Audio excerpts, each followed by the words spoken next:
La vidéo d'aujourd'hui va être un petit peu mortuaire. Vous n'avez peut-être pas l'habitude de ce genre de vidéo, mais c'est important pour moi de partager et de connaître vos avis là-dessus.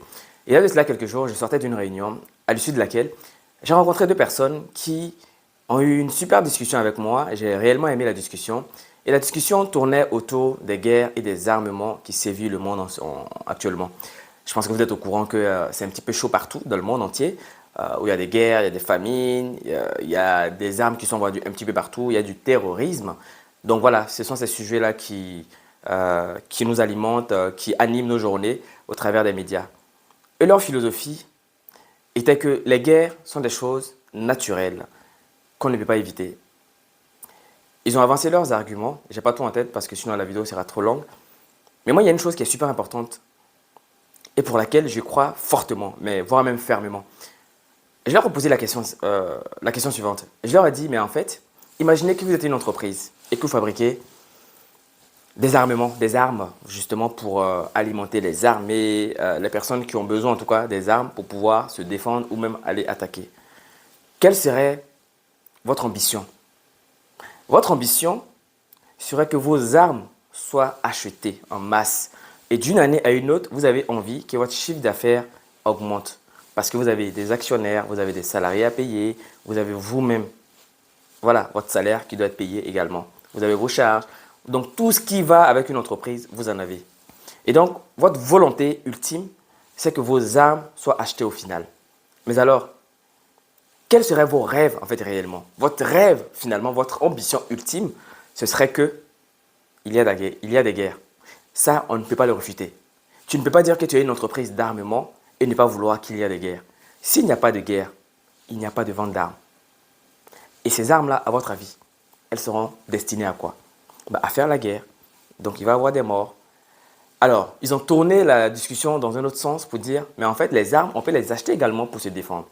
Pensez-vous réellement qu'une nation, qu'un individu va acheter des armes, autant d'armes tout le temps et régulièrement que pour se défendre?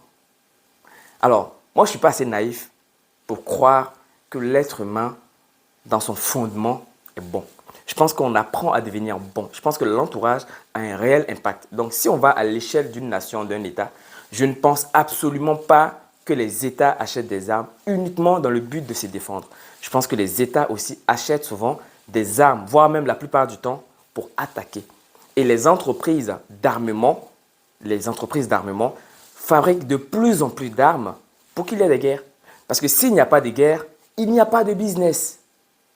Samska, le Dja, c'est un Burkinabé, un reggaeman burkinabé, disait « En temps de paix, il n'y a pas de business. » Et ça, il faut qu'on le retienne. En temps de paix, il n'y a pas de business. Et il parlait des entreprises d'armement, justement. Et ce business-là, il se passe partout.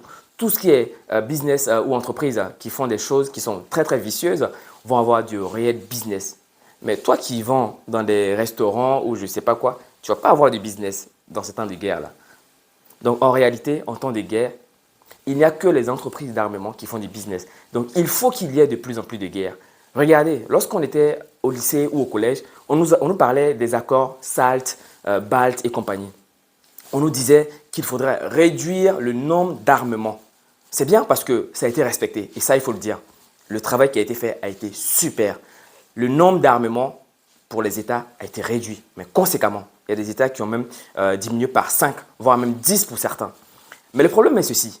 Les armes ont diminué. Mais aujourd'hui, une seule arme peut contenir la puissance de 10, 15, 20, 30 armes. Est-ce qu'on peut réellement dire que le nombre d'armes a diminué? Oui, le nombre a diminué, mais la puissance n'a pas diminué. Parce que les accords SALT 1 et SALT 2 ne statuaient pas sur la puissance, mais ils statuaient justement sur le nombre d'armements. Donc, vous voyez, c'est tellement vicieux tout ça là, que la discussion est allée trop loin, on était obligé d'arrêter. Donc, moi, je viens ici pour connaître votre avis. Si vous étiez une entreprise ou si vous aviez un business qui fabriquait des armes, quelle serait votre ambition? Quel sera votre rêve ultime? Pour moi, en tout cas, ce serait qu'il y ait des guerres. Ça, c'est évident. Pour que mon business il marche et continue de marcher. Alors, quel serait le vôtre?